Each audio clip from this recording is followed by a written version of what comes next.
Hi, my name is Bibek Adhikari. I am an English instructor. In today's class, we are going to solve the poetry portion of Unit 8, that is, If Pigs Could Fly. So, let's begin. If Pigs Could Fly. So, it's a poem written by James Reeves, and we are going to, first of all, read this poem and then analyze it. Right, let's begin the reading portion first. If pigs could fly, I'd fly a pig to foreign countries, small and big, to Italy and Spain, to Austria where cowbells ring, to Germany where people sing, and then come home again. I'd see the Ganges and the Nile. I'd visit Madagascar's isle and Persia and Peru. People would say that they'd never seen so odd, so strange an air machine as that on which I flew.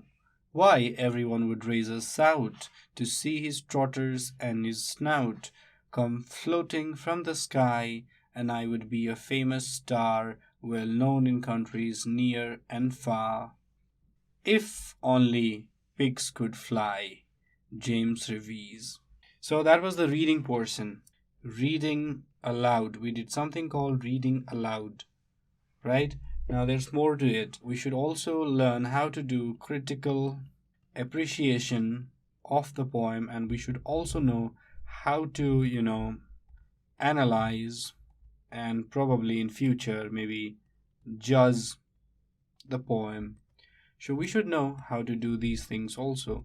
We just now, understood how to read aloud the poem by taking proper pauses at the end of each line and taking punctuation marks as the symbols of pauses, right? Wherever a punctuation marks appear, you've got to take a pause. Like, if pigs could fly, I'd fly a pig. So you see there are two pauses, a small one and a big one.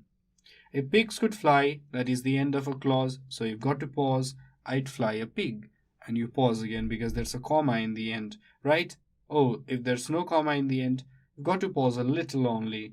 If pigs could fly, I'd fly a pig to foreign countries, small and big, to Italy and Spain, to Austria where cowbells ring, to Germany where people sing. So like this you can, recite the poem. Now, let's go and understand what this poem is all about. Let us critically appreciate the poem, or in other words, let us analyze the poem. First of all, we must understand that this poem is not to be taken literally. That means this poem had some literary element, and the literary element that we find in this poem is what we call hyperbole. So this is found in this poem, right? And what's a hyperbole? It's nothing but an exaggerated statements or claims not meant to be taken literally. So that is what it means. It is an exaggerated statement, or sometimes statements or claims not meant to be taken literally. So they are not meant to be taken literally, They are figurative parts of the language and they are way exaggerated. So this is very figurative, and it is one of the figurative languages and often called overstatement because we are overstating the fact. Now, if you look at this poem, you would find that there are in fact many overstatements, overcasting, or something that is done in excess. Can you find such structures? Of course, there are many structures. The first one, the title is itself an exaggeration. If pigs could fly, that is an exaggeration. Pigs are never going to fly. Have you ever seen pigs flying? So if pigs could fly, that is an exaggeration. That is a hyperbole. So that is an overstatement, and it is very figurative. It is highly exaggerated, the language, And I would fly a pig, again an exaggeration, to foreign countries, small, big, Italy, Spain, Austria, Germany, come home back again. So everything is in a way exaggerated. Madagascar Isles, Ganges, Nile, Persia, Peru, and people would look at you and say, oh, I've never seen a strange machine like that.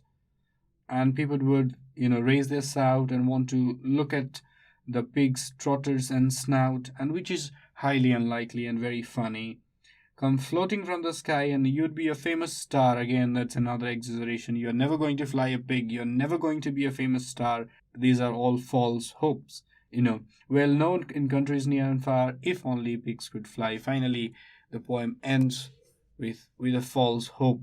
You see, false hope is sown because pigs are never going to fly, and you're never going to fly to Italy or Spain or to the countries far or near, and you're never going to be rich or famous. Correct? So let us then understand what this structure or this hyperbole means when pigs fly. So this is the original statement. People also these days say pigs could fly, or only if the pigs would fly, or something like that. But the original, what do you call it? The figure of speech is when pigs fly. The phrase when pigs fly, or sometimes we also call pigs might fly. So there are variations. Pigs might fly. People also say, oh, pigs might fly and I would do the homework. Who knows? Students are often saying that is in fact a hyperbole, a figure of speech, or a hyperbolic statement. So what is it? First of all, let us understand it is a figure of speech. And which figure of speech? It is a hyperbolic statement. What kind of statement? It is a hyperbolic statement. Very good.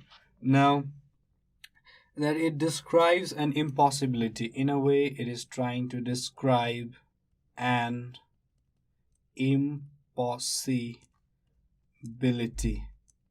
What is it trying to do? It is trying to describe an impossibility. The implication of such a phrase is that the circumstances in question will never occur, right?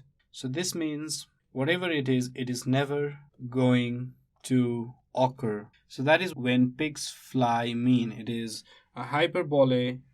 It describes an impossibility. It also says that whatever the things you wish, that they're going to happen in life are never going to occur.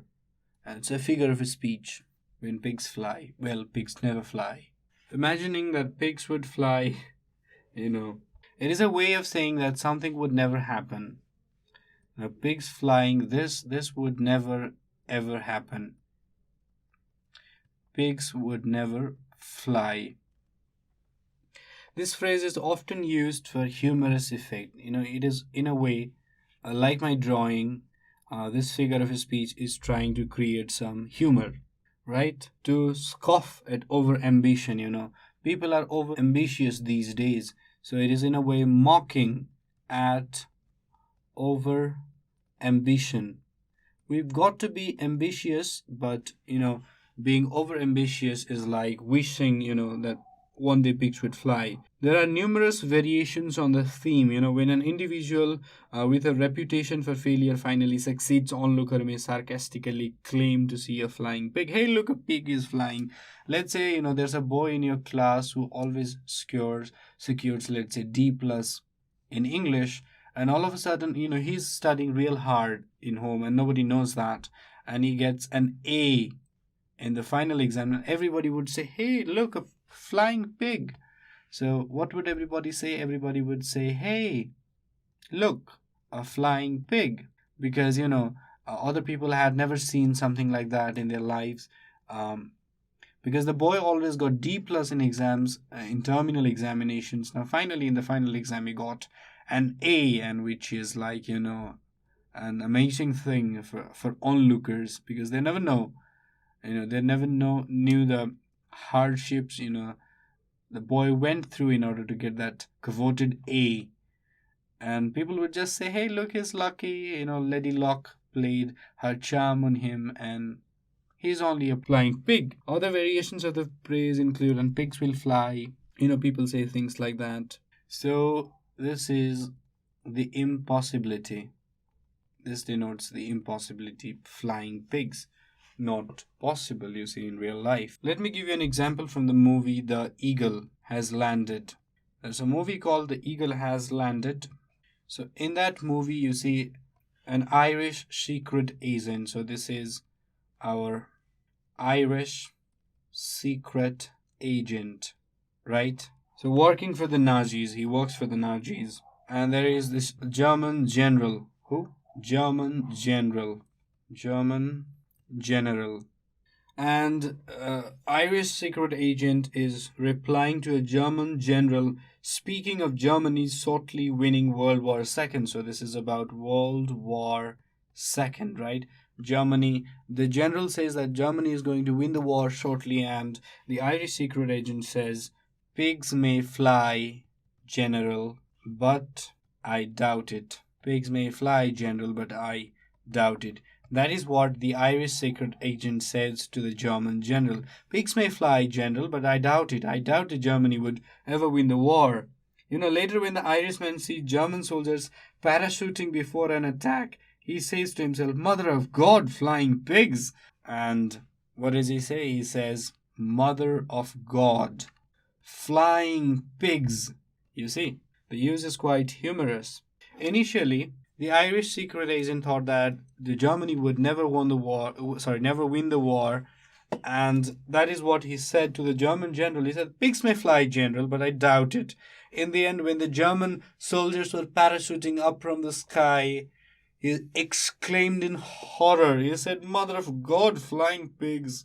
So, the whole idea is to create some humor and also to mock at the idea of being overambitious and wishing that impossible things would come true in life. Right, now let's go to the exercise portion. There are very few exercises. They're only answer questions. The answer questions are pretty easy. The first one is, in this poem, which countries would the poet visit? So, which countries would the poet visit? He hasn't visited such countries, but given the chance, which countries would the poet visit? He would visit Italy, he would visit Spain, Austria, after that, Germany, Madagascar, Persia, Peru. So these many countries the poet would visit if only pigs would fly. Another question is, what two rivers would he see? What two rivers would he see? And the obvious answer to this question is, the first one is the Gangas or the Ganges, and another one is the Niles. So these two rivers the poet would see if only the pigs would fly.